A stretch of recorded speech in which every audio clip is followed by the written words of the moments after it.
Hello, Tech Intersect listeners. It's producer Stephanie Renee with a quick message about this week's show.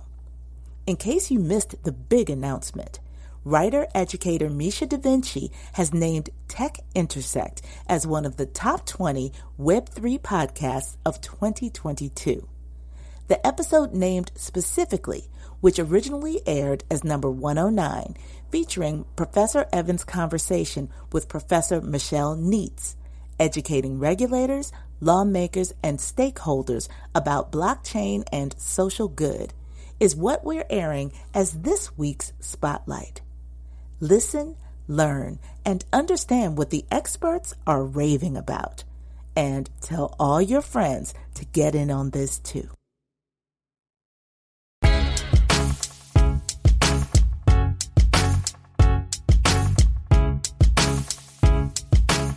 Welcome to Tech Intersect. I'm your host, Tanya Evans, and my life and work exist at the heart of law, business, and technology. Yeah, I've earned a few fancy titles and degrees over the years, but the bottom line is I'm a writer, speaker, teacher, and lifelong learner, and I'm really excited that you've joined me on this journey. So what is Tech Intersect? Well, it's authentic, empowering conversations with really interesting guests who demystify complex topics to prepare you for the future. Because your future is now. And it exists where law, business, and tech intersect. Get ready to listen, learn, and leverage. Let's get started. Hey everybody, welcome to episode 109 of the Tech Intersect pod. This is April 5th, 2022, and in this episode I chat with Professor Michele Neitz about the role of blockchain educators in empowering students, regulators, legislators, and stakeholders about the social good of the technology. And that's really to counter the persistent, misinformed, or at least unbalanced narratives of harm that can lead to even more harmful legal and regulatory outcomes. Professor Neitz is a professor at Golden Gate University School of Law and the founding director of the Blockchain Law for Social Good Center, the first of its kind in the United States. And Professor Neitz was appointed to advise the California legislature as a member of the California Blockchain Working Group in 2019. She researches and lectures on ethical, regulatory, and social impact issues in blockchain technology and published the first law review article examining ethics in blockchain technology in January 2020. Her most recent article, entitled How to Regulate Blockchain's Real-Life Applications, Lessons from the California Blockchain Working Group, was published by the peer-reviewed Jurametrics Journal in 2021. Professor Neitz graduated as a Root Tilden Scholar from New York University School of Law. Before joining academia, she also clerked in the Southern District of California for Judge Napoleon Jones. And she worked as an Equal Justice Works Fellow at the Legal Aid Society of San Diego, and prior to that was an associate at Morrison & Foerster. We are so very lucky to have a scholar and a thought leader like Professor Neitz in the space, and I'm really excited to share a conversation with you. But before we hop into the ep, please take a moment to follow this podcast and then like, share, and comment so that others who would benefit from this content can find it. Okay, it's time to listen, learn, and leverage. Let's get started. In this episode of Tech Intersect, I chat with Professor Michele Neitz about the Golden Gate University Law School's Blockchain Law for Social Good Center. She is the center's founding director, and it is the first program of its kind at an American law school, and will serve as a hub for discussions revolving around blockchain law and new crypto technology applications, as well as how to regulate technologies emerging from that space. She, of course, teaches blockchain in the law, also business associations, legal ethics, and a plethora of other classes. But one of the most impressive feathers in her cap, she's been voted most outstanding professor by the graduating class of GGU Law 6 times, and most recently this year again. So that's what we call running the table of excellence in the legal academy, which is amazing. We will talk about all of that and more in a moment. But first, Professor Neitz, welcome. Thank you so much for having me. I am a longtime listener of this podcast, and I'm really excited to be here today. Awesome. I'm so glad that the stars aligned so that we could have this conversation. And I think it's so timely for so many reasons, but you are living, you had me at social good, you had me at blockchain, and certainly law. What brought me into the space was certainly, I didn't know what to make of it 4 or 5 years ago, but I knew that I wanted to empower the next wave of lawyers to show up for technologists and others who are working in the space to really get this right. And so I took that part very seriously. Then I fell down the rabbit hole and the rest is history. So before we get into more about what the center does, what the vision is, and where you see your work going, talk about your own rabbit hole moment generally, and then certainly to crypto law and crypto education in particular. Sure. So my story begins at the end of 2017 at a family dinner when my brother, who is a serial entrepreneur, started talking to the family about his latest company. And he was starting a company in the blockchain space. And no one understood what blockchain was, but that's not unusual for my brother to have trouble explaining his work to the family. And so one by one, as he started drawing out how the Bitcoin protocols worked and the way that blockchain actually operates on a napkin at the table, one by one, people got up and left. And I didn't expect that. I didn't expect you to say that. I thought they were going to one by one fall into it. No, I was the only one at the table that was still sitting there. And I got really intrigued by this idea of a decentralized technology and how that might be able to operate within a legal framework and a regulatory framework. And so I looked around and tried to figure out if I could teach a seminar in early 2018 on this topic. And there just wasn't enough established law for me to go to my associate dean and say, give me 2 units to be able to teach this course. Right. And so I spent 2018 going down that rabbit hole you mentioned and going to conferences in the Bay Area and meeting people and learning and studying and writing. I had written a lot about ethics before I went down that rabbit hole. So I really was interested in the way that we're going to be able to have an ethical framework as well as a regulatory framework around a decentralized technology. And then in 2019, I was appointed to advise the California Blockchain Working Group, part of a group advising the California legislature on the opportunities and the challenges that the state would face as blockchain technology is emerging. And that's when I was able to go to my associate dean and say, I'd love to teach this course. I know that I can fill 2 units with it. And so I started teaching in early 2020, January of 2020 is when I taught the first class. Mm-hmm. And so I'm now 3 years into teaching. And as you know well, it requires a lot of pivoting to teach blockchain law in a way that's not true for bar courses. Right. I'm always coming up with something new. Last year it was, what is an NFT? So we changed the syllabus around with that. And this year it's how do DAOs operate and what are the regulatory schemes they operate within. So it's really fun because I'm always learning. Yeah, I really feel like I've reinvented myself. And when I think of my own origin story in terms of teaching in this area, it was leveraging my existing expertise and finding some intersection there, right? So as an intellectual property lawyer, and at the time, people were also asking me questions about how to perhaps monetize decentralized applications that may exist on top of the Ethereum virtual machine, for example, and the role that open source software plays at the layer 1 level in terms of interoperability. But at some point in time, folks are going to find out a way to monetize it. I love community, and I know that this space is community driven, but at a certain point, it exists in this current space of competition and kind of, carving out one space in order to monetize. Was that even possible? How would that look and what would that mean? And so the intellectual property issues, generally copyright in particular, were interesting. And of course, then I started writing about non-fungible tokens kind of before this was really, like, it was at the time where CryptoKitties was a thing. And I used that in the sensational focus on CryptoKitties and kind of bringing Ethereum to a virtual halt, not for cute, adorable digital cats, I suppose, right? But what does that mean for copyright protection and creation? And so I could find my lane based on my existing expertise. And then naturally trying to create a survey course in the space, I had to learn a little bit about a lot. in order to give them a solid foundation? Did you find the same where you had a level of expertise in one area, but you had to learn a little about a lot initially in order to really make sense of the space? Yes, I now know more about copyright than I ever knew Yes. because of teaching that class.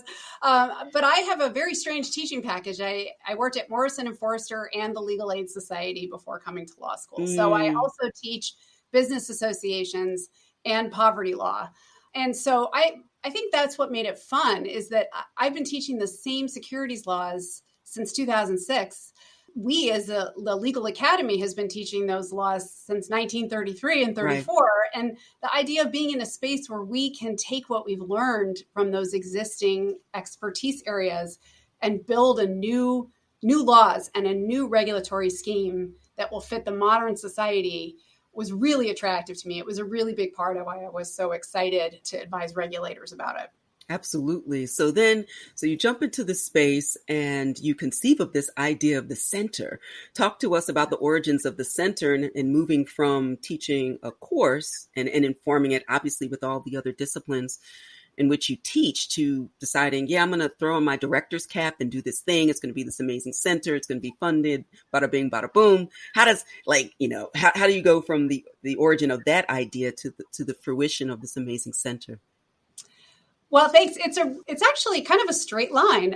When I was in the regulatory meetings, there was a lot of talk about making sure the report that we wrote was in layperson terms, so that you wouldn't have to be a regulator or a lawyer or a tech person to understand it. And what I thought was so exciting about that working group, in addition to meeting so many lawmakers, is that we were looking at very unsexy use cases, right? Like, let's try to put the state archives on a blockchain. Right? Like, it's not going to be on the front page of any major media. And ways that we could use certificate programs to try to really bring in traditionally disenfranchised populations into a space that could provide job opportunities to so many people who might have felt shut out of big tech. Right. And I just didn't see a lot of that after our report came out in the media narratives. It was very negative, as I don't need to tell you, that there's a lot of fear around this new technology, right, which has always been true for all. I mean, it was true with the railroads, right? It's true for everything. But what I realized, especially it was last summer, when I was listening to what was going on in Congress and realized there's nothing in here around ways that this technology can be used for social good. None of the unsexy use cases we talked about in our working group are being discussed in mainstream media anywhere, right? And this is a whole area of this technology that's just being ignored. And so I started thinking that the regulators and the lawmakers would view this differently if they had a 360-degree view of what this technology could do. Right. But unfortunately, all they're hearing are either negative things or risky things or something that could endanger public protection. And so unless we can offer a more balanced view to lawmakers, they're going to regulate assuming that this is risky and that they need to have, of course, public protection is critically important, but there is a balance with innovation that should be considered. And so that's where I came up with the idea for this center. And then I applied to the Algorand Foundation, who got back to me very quickly with approval for a grant, which was really exciting that they were so forward thinking that they saw that this could actually become a reality. And so here I am at Golden Gate University, where I've been for over 15 years. We're an extremely diverse university by every measure. And we are really excited. The university is excited about building a center here that would connect our location in downtown San Francisco and we're really at the hub of the tech industry, with the idea that we should be leveraging new technologies to benefit society and not just to monetize for the select few who are able to do it. Absolutely. And so that's how it came about. Was thanks you, by the way, to the Algorand Foundation. I'm talking to a couple of other foundations about expanding our educational programs beyond just a law school campus. It's critically important. I love so much of that. And I love the pillars on which you are building the center too, that really get to the heart of what you just mentioned. Obviously education, but also community. Mentioned, a bit earlier about how important community is to a decentralized space.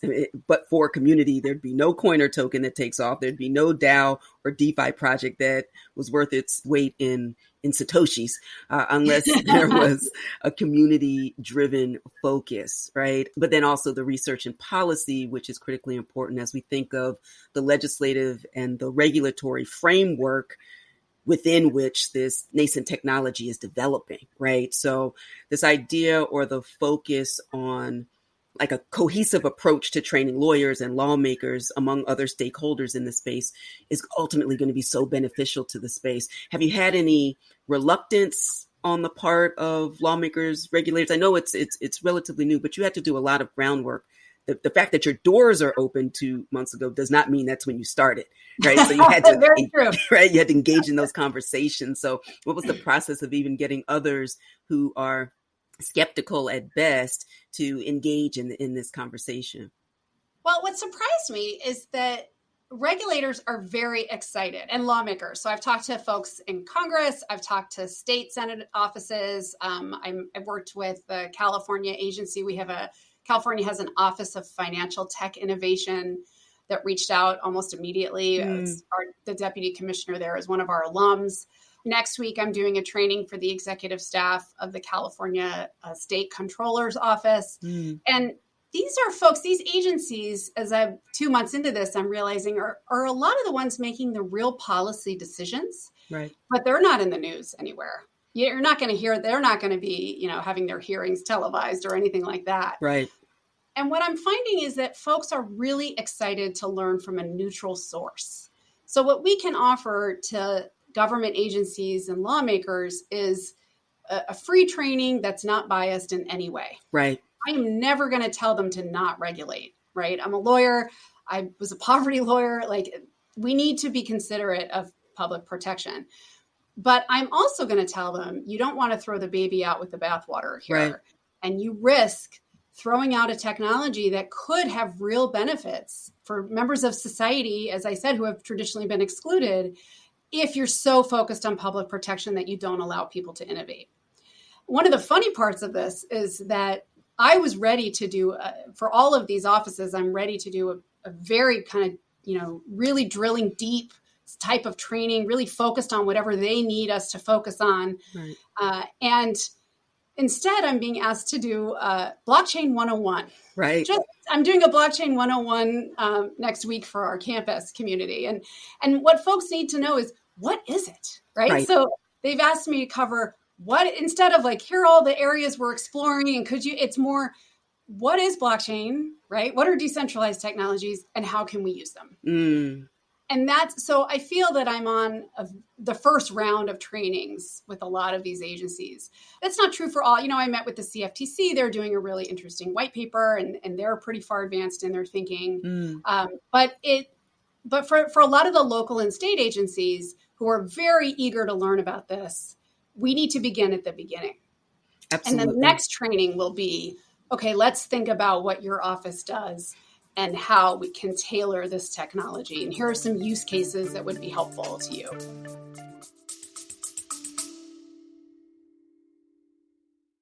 You love listening to podcasts, but have you ever thought about starting your own podcast? Maybe you want to build a brand, grow your business, or are looking for an excuse to talk about your favorite hobby. Whatever your reason for making a podcast, Buzzsprout is the place to start. Since 2009, Buzzsprout has helped over 300,000 people launch their own podcasts. Buzzsprout walks you step by step through the whole process and will give you powerful tools to start, grow, and monetize your podcast. Ready to get started? Click the link in the show notes to get our free step-by-step guide to starting your podcast today. We hope you're enjoying this edition of Tech Intersect. Our conversation will continue in a moment, but first, a word on an exciting opportunity. If you've tried to figure out crypto, DeFi, and NFTs on your own on YouTube University or Podcast College, and all you have to show for it are a lot of questions, but little if any forward progress, I invite you to visit advantageevans.com to get the answers you've been searching for about how to buy, store, and trade crypto and NFTs, and to access DeFi safely, legally, and confidently. Advantage Evans Academy offers everything from full-service VIP onboarding to prof-guided on-demand and cohort-based courses, as well as an engaging, informative, and supportive membership club, AE Explore Live, for as little as just $1 a day. This club is for you if you want to learn from well-respected crypto education experts like me, transform your relationship with money, generate wealth in the new digital cash economy, create digital ownership streams that lead to generational wealth, learn to vet, buy, store, trade, earn, and sell cryptocurrencies, engage in DeFi to lend and leverage your crypto, create, buy, and trade creative and collectible NFTs, and network with other crypto-curious enthusiasts in an inclusive environment. You'll gain all of that and more in a wonderful community of like-minded, lifelong learners ready to get in and to win. If that sounds like you, join us. Visit AdvantageEvans.com to get immediate access to the resources you need and deserve. That's AdvantageEvans.com. Let's go and let's grow. And now, back to the conversation. I think of some of the conversations I've had with the Pennsylvania Commonwealth legislators, Napoleon Nelson, actually quite savvy and sophisticated because he's a technologist, but wanted to have a series of conversations to help educate his constituents and also his colleagues. And so that has actually been very fun. And I would spend a million hours preparing for the granularity that we never quite get to because I think we do ourselves a disservice, quite frankly, as educators in the space by wanting to explain everything that's under the hood when the only reason I even looked under the hood was that I found something that made me curious about asking the next question. And so I just, I take a wider view to talk about, just as you mentioned, what are the possibilities for it? What is this idea of a distributed ledger of transactions and balances, kind of like a group text? Like we could get really, you don't want to overstate things that or take for granted or make assumptions about what people know, but you'll learn the next thing when you're ready to learn the next thing. But if if people shut down and leave the dinner table because they can't figure out what's going on that napkin, you've lost them, right? Yes, exactly. And I mean, we had almost 200 people at the first training I did Amazing. For the Office of Financial Tech Innovations, the most they'd ever had for a voluntary training. And, you're exactly right. Everybody in that training is going to find something that intrigues them, hopefully. Right. And that will get them to move a little bit further. I think having a community space, which is why community is one of our important things, where people can come together and really ask questions that they may not feel comfortable asking in other spaces, right, is going to be very important as well. I mean, we're all students here. And so feeling that you can ask those questions, I think, is important. And the research and policy part really has to do with helping government agencies to recognize that socially beneficial applications are happening and that this is not a theoretical conversation. I thought the Government Accountability Office report that you, Professor Evans, advised on did a really wonderful job of showing us how you can break this down, using figures and graphs and layperson terms so that people understand it. And they also really encouraged education and for policymakers to get behind education, which I thought was a really important part of that report. Oh, thank you. I appreciate it. It was a pleasure to weigh in. And I love that they just brought a bunch of folks around the table to come at this particular report from our area of expertise, but to really focus on what are the most prescient legal and regulatory issues. But the other side of it is what's the power and the promise, but also what are the potential pitfalls? And so I approach it in the similar way that you do. I want people to be educated and with informed decision-making, certainly for segments of the population that are systemically disenfranchised as well. We talk about underbanked and unbanked. I focus a lot of my speaking and writing and teaching and thinking around Black and Brown communities and the queer community, women. What is it that will keep those who have tended to be systemically disenfranchised? What will empower them in the space? But the biggest gatekeeper right now is education in terms of participation on all fronts. Coming back to this idea of the legislative and regulatory environment, what are some of the most important issues that you want to impress upon legislators and regulators in the space that's appropriately calibrating the promise with the pitfall to make sure that we have the proper environment for the innovation to grow and for people, all people, to be supported and empowered in this space? That's a great question. I think my number one thing that I would ask of policymakers is to be educated before you're regulating. It doesn't feel like too much to ask, right? Not to do anything until you fully understand the issues. And if you don't understand them, then reach out. I mean, there are law professors around the country who are teaching this course. Our center is offering trainings to whomever would be interested on this. And I think they need to pull out of silos. I think we're all working in silos, and the pandemic did not help, right? So last week I did a joint workshop for my class with a professor at SF State, who is an information technology professor who sent her students out to interview artists, her college students, to interview artists about what are the barriers you face to NFTs. And they expected to receive technical barriers, like to hear that we don't understand how to do it. Instead, they got a lot of legal barriers, right? A lot of copyright concerns. Right. So it would be really helpful for policymakers to hear from these artists. So these were artists from underprivileged communities. Ask them, is this technology something you might want to do? And if so, where are the barriers? And then we can legislate around those, being very careful about government applications and making sure that you understand the potential unintended consequences, I think is important. And I would be remiss if I did not push ethics and fairness and equity. The California Blockchain Working Group was the first working group in any state to consider ethics at the early stages of technology. Wow. But let's remember, as we're legislating and trying to get through that tension of public protection and innovation, what else could we be adding? How else could we make this a more inclusive space, not just the industry, but also the way that we're using these applications? And that's really something that I'm hoping that policymakers would focus on.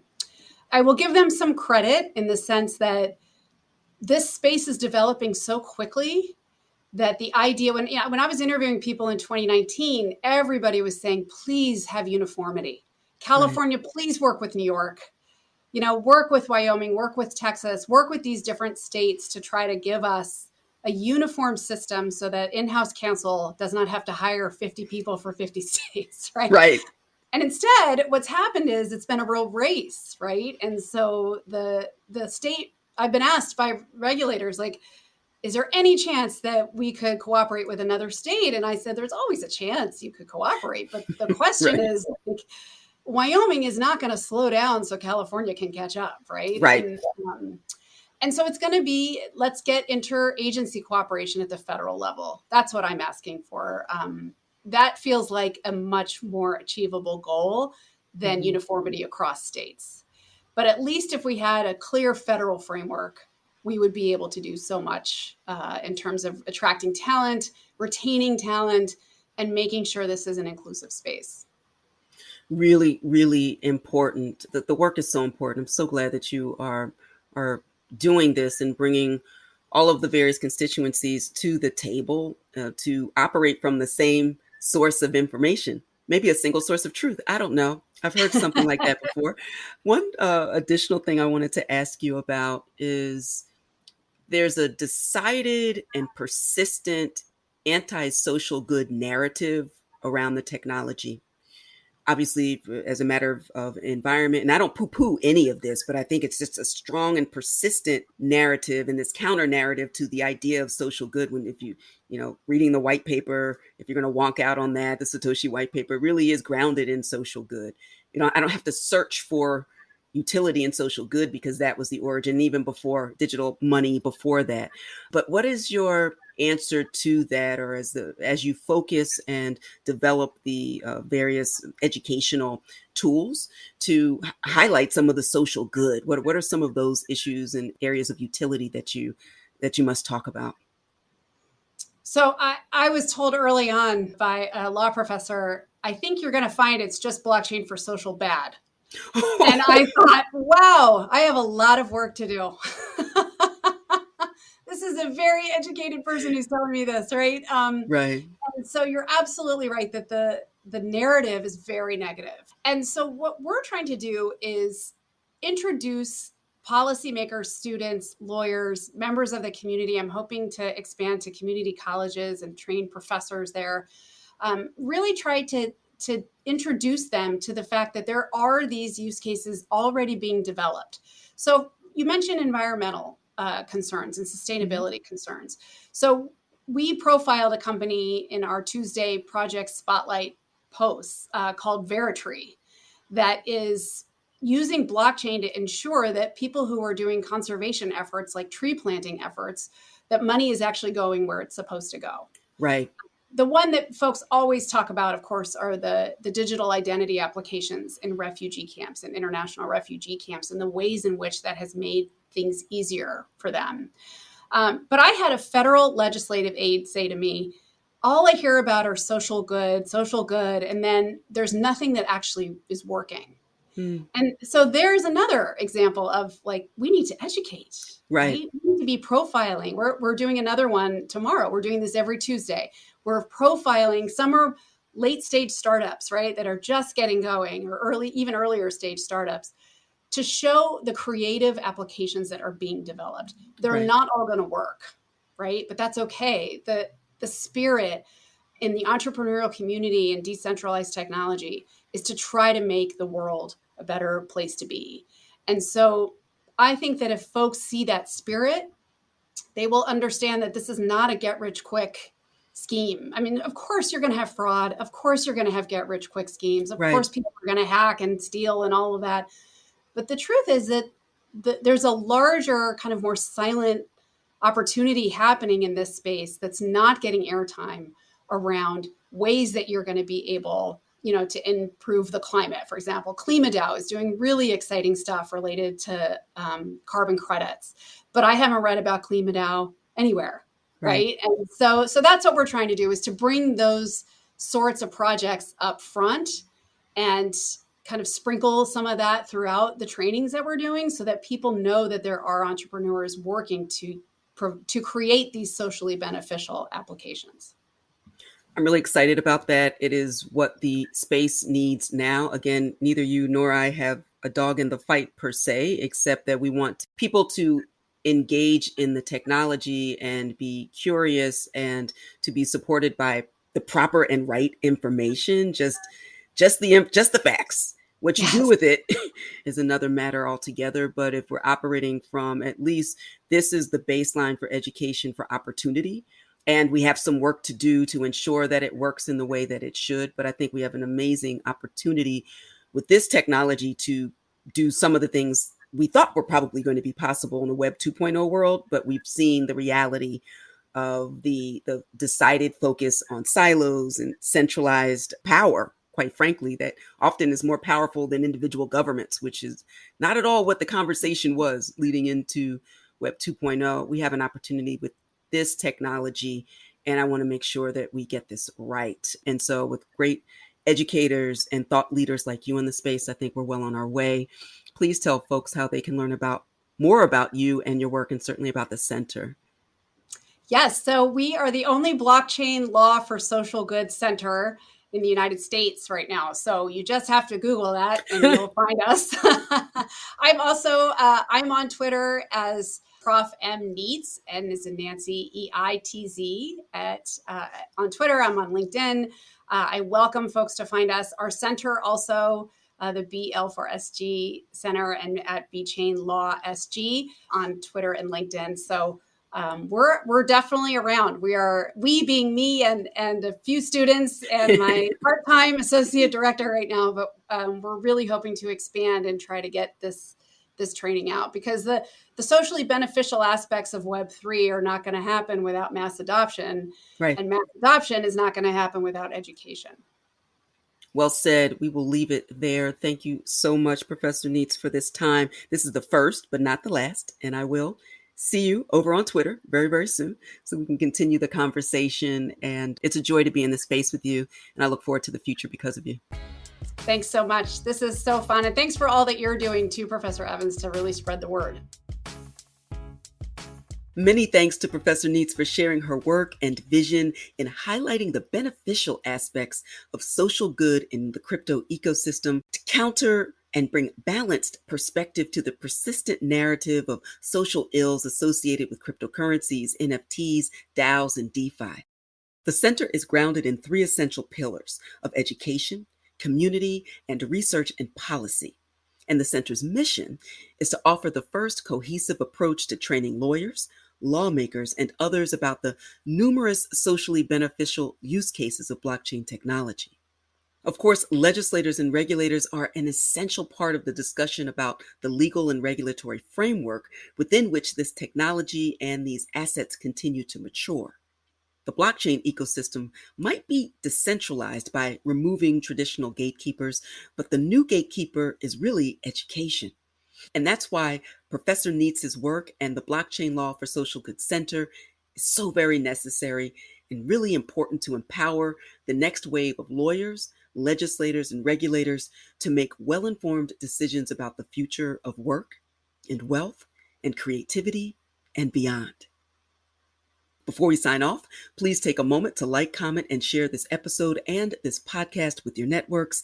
Follow me on social media and let me know what topics you'd like to hear more of and who you want to hear from. All right, that's all for this episode. Until next time, continue to shine. Stay in touch with host Tanya Evans via your favorite social media. On Twitter at TechIntersect.